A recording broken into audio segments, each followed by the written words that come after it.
ये कहानी है राणा क्षेत्र सिंह, जिन्हें खेता के नाम से भी जाना जाता है। साल 1364 ईस्वी में जब महान योद्धा राणा हम्मीर सिंह का निधन हुआ, तब मेवाड़ की गद्दी उनके पुत्र राणा क्षेत्र सिंह ने संभाली। उस समय मेवाड़ एक उभरता हुआ राज्य था, लेकिन चारों ओर से दुश्मनों से घिरा हुआ था। ऐसे में राणा क्षेत्र सिंह के सामने सबसे बड़ी चुनौती थी अपने पिता द्वारा स्थापित राज्य को और भी मजबूत बनाना। गद्दी संभालते ही उन्होंने अपनी सेना को संगठित किया और विस्तार की नीति अपनाई। सबसे पहले उन्होंने मांडलगढ़ पर अधिकार किया, जो एक सामरिक दृष्टि से महत्वपूर्ण किला था। इसके बाद उन्होंने मंदसौर को भी अपने राज्य में मिला लिया। इन शुरुआती जीतों ने मेवाड़ की धक पूरी दुनिया में जमा दी। धीरे धीरे राणा क्षेत्र सिंह ने अपनी नज़र अजमेर पर डाली। यहां एक भीषण युद्ध हुआ, तलवारें खड़क उठीं, लेकिन अंत में विजय राणा क्षेत्र सिंह की ही हुई। इसके साथ ही उन्होंने 56 क्षेत्र यानी आज के डूंगरपुर और बांसवाड़ा के इलाके को भी मेवाड़ का हिस्सा बना लिया।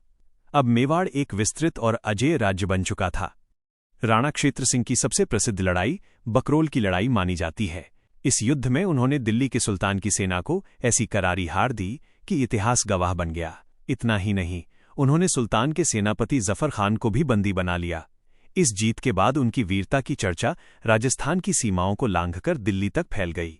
उन्होंने मालवा के सुल्तान के खिलाफ भी मोर्चा खोला और उनके सेनापति अमीर शाह को रणभूमि में पराजित किया। इन लगातार विजयों ने उन्हें एक पराक्रमी और कुशल योद्धा के रूप में स्थापित कर दिया। साल 1375 से 1382 के बीच उन्होंने न केवल युद्ध लड़े, बल्कि प्रशासन को भी लोहे जैसा मजबूत बनाया। उन्होंने सेना को आधुनिक किया और मेवाड़ की सीमाओं को अभेद्य कर दिया। उन्होंने उस सिसोदिया वंश की नींव को फौलाद जैसा बना दिया, जिसकी शुरुआत उनके पिता ने की थी। लेकिन हर वीर की कहानी में एक अंतिम और बलिदान का अध्याय होता है। साल 1382 ईस्वी में राणा क्षेत्र सिंह ने बूंदी के हाड़ा राजपूतों के खिलाफ युद्ध किया। यह युद्ध अत्यंत भयंकर था और इसी रणभूमि में वीरता से लड़ते लड़ते उन्होंने वीरगति प्राप्त की। उनकी मृत्यु के बाद उनके पुत्र राणा लाखा ने मेवाड़ की गद्दी संभाली और अपने पिता के गौरव को आगे बढ़ाया। राणा क्षेत्र सिंह का जीवन हमें सिखाता है कि विरासत को पाना सौभाग्य है, लेकिन उसे वीरता से आगे बढ़ाना ही असली पुरुषार्थ है।